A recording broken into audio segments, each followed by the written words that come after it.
Hi, I'm Tim, welcome to Watchbox, and thanks for logging on. If you love this watch, email me, tmosso@thewatchbox.com. It's in the description below, your purchase and pricing question email line for your questions about buying this or any watch you see here on Watchbox Reviews or our website.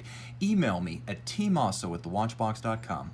Today, we're discussing the Audemars Piguet Royal Oak Offshore Diver reference 15710ST, 42mm in stainless steel. This is a 300-meter rated ISO 6425 compliant diver, a timepiece that is a dive watch through and through, and suspend your disbelief, I know 300 meters is not 1,000 feet.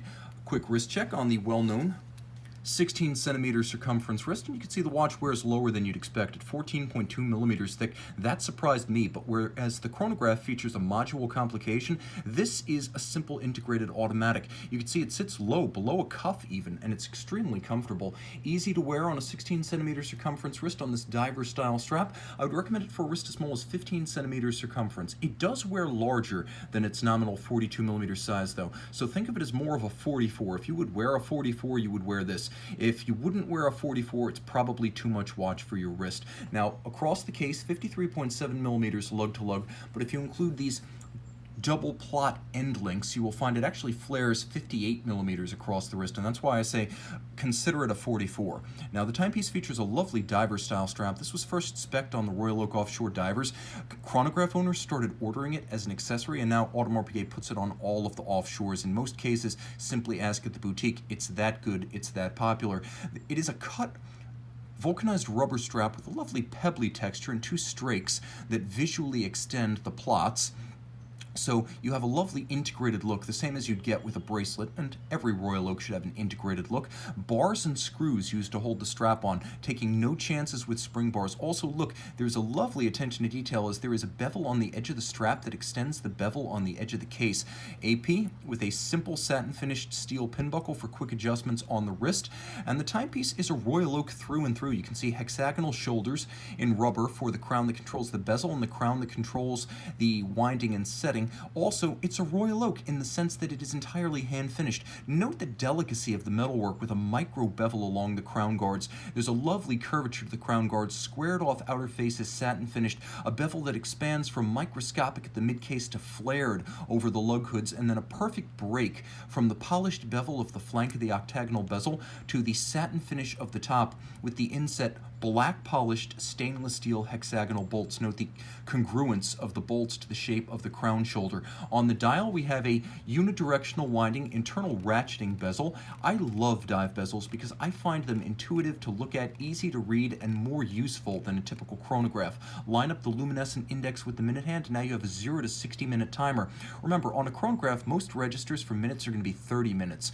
And most times I use a chronograph, I time something smaller than an hour. So a 60-minute register is perfect, and it's easier to read a dive bezel than a chronograph sub. Plus, you don't have the downstream maintenance costs of a chronograph mechanism. The dial features a Mega Tapisserie hobnail, large hobnail, with a black lacquer gloss, white gold indices and hands faceted for contrast, and something you won't find on an offshore chronograph, a flush date disc which sits underneath the dial side magnifier. As there is no modular complication, there is no tunnel down to the date. Now, it is a screw down crown. Both crowns are screw down.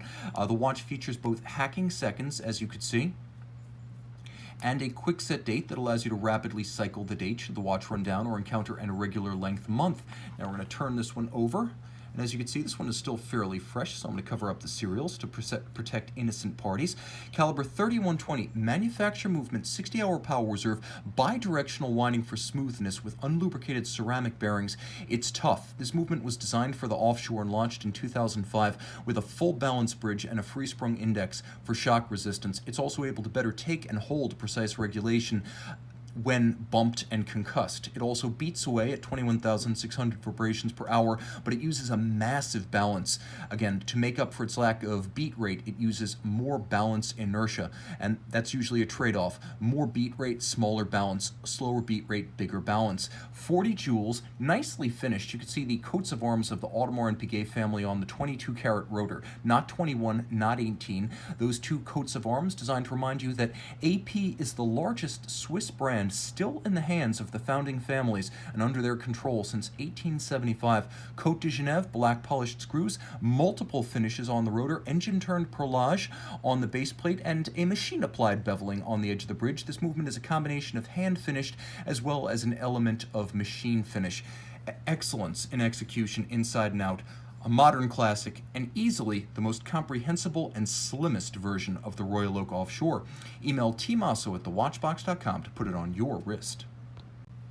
And I'm back with the Royal Oak Offshore Diver. As you can see, internal rotating bezel fully loomed, not just the first 15 minutes. Loomed seconds hand, a feature every dive watch should include, and plenty of loom about the primary hands and indices.